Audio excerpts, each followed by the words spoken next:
శుక్లాం బ్రహ్మ విచారసార పరమామాద్యాం జగద్వ్యాపినీం వీణా పుస్తకధారిణీం అభయదాం జాడ్యాంధకారాపకాం హస్తే స్ఫాటికమాలికాం విదదతీం పద్మాసనే సంస్థితాం వందే తాం పరమేశ్వరీం భగవతీం బుద్ధిప్రదాం శారదాం. శ్రీ మహాగణాధిపతయే నమః. శ్రీ మహాసరస్వత్యై నమః. శ్రీ గురుభ్యో నమః. రవి గోచారము అత్యంత ప్రాధాన్యతను సంచరించుకున్నటువంటి సంచారము. అంటే సూర్య భగవానుడి యొక్క సంచారము ఏ రాశిలో సంచరిస్తూ ఉన్నాడు, తదనుగుణంగా ఏ స్థానంలోకి వెళుతూ ఉన్నాడు ద్వాదశ రాశుల వారికి అనేటువంటి విషయాన్ని మనము తెలుసుకొని తద్వారా ఎలాంటి ఫలితాలు ఉండబోతాయి, ఎలాంటి ఫలితాలు ఈ రాశులలో జన్మించినటువంటి వారికి కలుగుతాయి అనేటువంటి విషయం తెలుసుకుందాం. 16 జూలై 2026 రాత్రి 11:38 నుండి 17 ఆగస్టు 2026 ఉదయం 7:58 మధ్యకాలంలో సూర్యుడు కర్కాటక రాశిలో సంచరిస్తున్నాడు. ఈ కర్కాటక రాశి సూర్య భగవానుడికి మిత్రక్షేత్రమవుతుంది. అంటే సూర్యుడు మిత్రక్షేత్రంలో సంచరిస్తూ ఉన్నాడు. ఈ సంచారము 12 రాశుల వారికి ఎలాంటి ఫలితాలను ఇస్తుంది, ఏ కార్నర్స్లో మనకు మంచి ఫలితాలు ఉంటాయి, ఏ విషయాలలో ప్రతికూలమైనటువంటి ఫలితాలు ఉంటాయి అనేటువంటి విషయాన్ని మనము తెలుసుకుందాం. కన్యా రాశి వారికి రవి గోచారము అంటే సూర్యుడు 16 జూలై 2026 నుండి 17 ఆగస్టు 2026 మధ్యకాలంలో కర్కాటక రాశిలో మిత్రక్షేత్రంలో సంచరిస్తున్నాడు. ఈ సంచారము కన్యా రాశి వారికి ఎలా ఉంటుంది అనే విషయాన్ని మనం చూసినట్టయితే, అంటే ఏకాదశ స్థానంలో సూర్యుడు సంచరిస్తున్నాడు. సూర్య భగవానుడు గోచార రీత్యా 11వ స్థానంలో సంచరించడం చాలా అనుకూలమైనటువంటి ఫలితాలను ఇస్తుంది. ఆదాయం మీకు ఈ సమయం లోపల పెరిగేటువంటి అవకాశాలు ఉన్నాయి. మీరు చేపట్టినటువంటి కార్యక్రమాలు పూర్తి అవుతాయి. అనుకున్న సమయంలో లాభాలను గడిస్తారు. ముఖ్యంగా మీరు అనుకున్న కోరికలు నెరవేరుతాయి. డిజైర్స్ బాగా మీకు ఈ సమయం లోపల సక్సెస్ అయ్యేటువంటి అవకాశాలు బాగా ఉన్నాయి. ఏకాదశ స్థానం లాభస్థానం కాబట్టి ఈ నెల రోజులు మీకు అత్యంత అనుకూలమైనటువంటి సమయము. ఇకపోతే ఉద్యోగం చేస్తున్నటువంటి వాళ్లకు ఈ సమయంలో ప్రమోషన్ లభించే అవకాశం, వ్యాపారస్తులకు కూడాను పూర్వము పెట్టినటువంటి పెట్టుబడుల మూలకంగా లాభాలు వస్తాయి. చేతిలో ఉన్నటువంటి వ్యాపారం కూడాను నిరాటంకంగా కొనసాగుతుంది. స్నేహితులు, ఆత్మీయులు, బంధువుల యొక్క సహాయ సహకారాలు మీకు బాగా అందుతాయి. ఈ సమయంలో కుటుంబంలో కానివ్వండి, సమాజంలో కానివ్వండి మీకు మంచి పేరు లభిస్తుంది. గౌరవ మర్యాదలతో ఉంటారు. ఈ సమయంలో కొత్త వారి యొక్క పరిచయాలు కూడాను ఏర్పడతాయి. తద్వారా మీకు చాలా అనుకూలమైనటువంటి సమయము. ఇక ప్రభుత్వ పనులు చేస్తున్నటువంటి వాళ్ళు, కాంట్రాక్టర్స్ కానివ్వండి, రాజకీయ నాయకులు కానివ్వండి, వాళ్ళందరికీ కూడాను ఈ సమయం లోపల చాలా అనుకూలమైనటువంటి ఫలితాలు ఉంటాయి. కుటుంబంలో సంతోషంగా ఉంటారు. ఆరోగ్యము నయమవుతుంది. పూర్వము ఫేస్ చేసినటువంటి ప్రాబ్లమ్స్ చాలా మట్టుకు దూరం అవుతాయి. మీకు గిట్టని వాళ్ళ మూలకంగా మీకు లాభం చేకూరుతుంది. అంటే శత్రువులు బలహీనపడేటువంటి అవకాశం ఉంది ఈ సమయం లోపల. తద్వారా మీకు విజయం చేకూరుతుంది.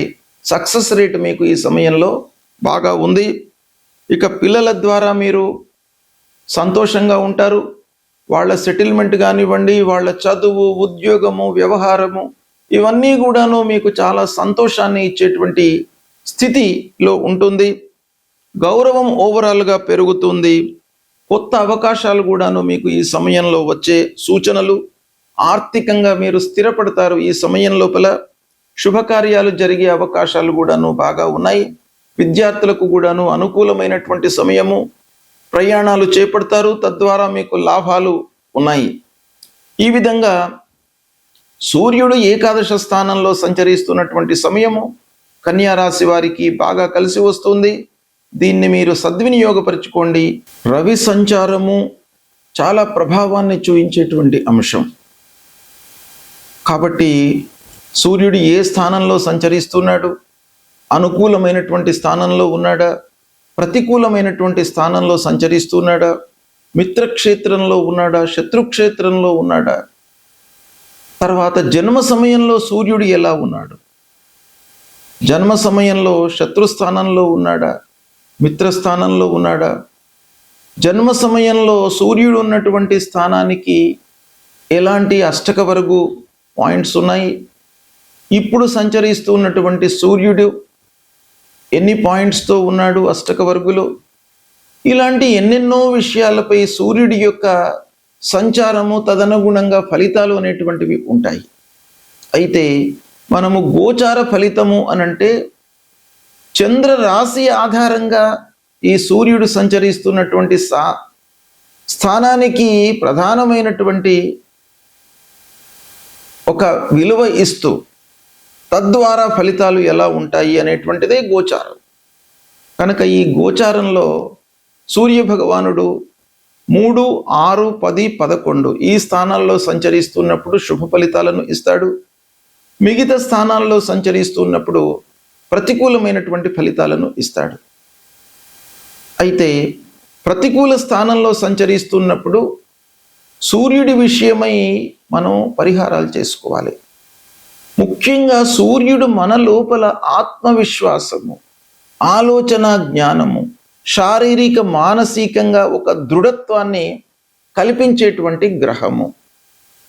అలాంటి సూర్య భగవానుడు ప్రతికూలంగా మనకు గోచార రీత్యా సంచరిస్తున్నప్పుడు ప్రప్రథమంగా మనం ఏం చేయాలి? ప్రతినిత్యం కూడాను ఉదయాన్నే లేచి సూర్య నమస్కారాలు చేయాలి. సూర్యుడి విషయమై 12 సార్లు నమస్కారాలు చేయండి.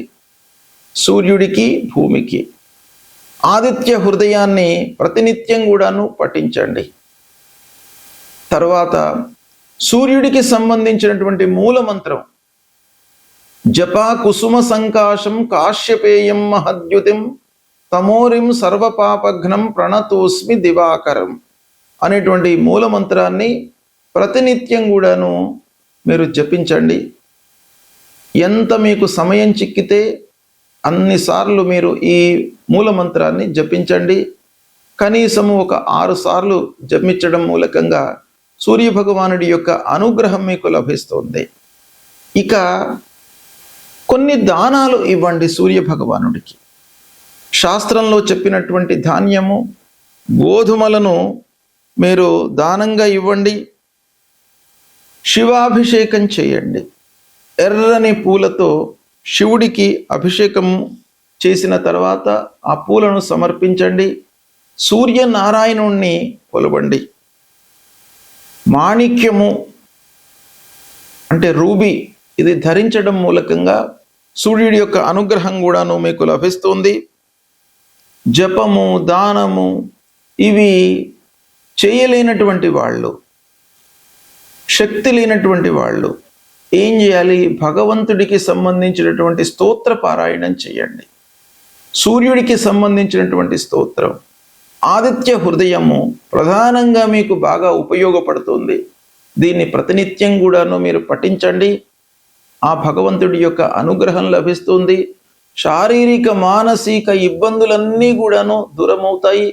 మీ లోపల ఆత్మవిశ్వాసాన్ని కలిగిస్తాడు సూర్య భగవానుడు.